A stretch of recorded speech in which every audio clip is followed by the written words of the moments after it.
و مسئله آخر خطابم به حسن روحانی است که امروز رکوردهای منفورترین سیاستمدار ایران جابجا کرده ولی همچنان زبانش درازه.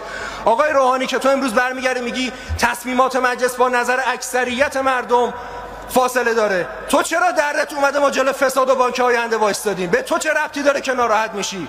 نکنه اینجا هم منافعی وجود داره؟ اگر تو دنبال رضایت مردم بودی فاجعه آبان 98 رو یک شبه رقم نمیزدی، 3 برابر نمیکردی قیمت بنزین و اون افتضاح به بار بیاد چند صد نفر کشته بشن، بعد از اون مشارکت در تمام انتخابات آماده زیر 50%. تو دنبال رضایت مردم بودی؟ تو اگر مردم واسط مهم بودن واسه اسنپ‌بک هم میرفتی نظرسنجی میکردی چه این افتضاحی بپذیریم یا نه؟ امیدوارم قوه قضاییه به پرونده سوء فعل‌ها و ترک فعل‌های حسن روحانی رسیدگی بکنه تا به جای اینکه امروز زبان درازی کنه و به جایگاه‌های بالاتر فکر کنه، به جایگاه اصلیش که پشت میلای زندانه برسه.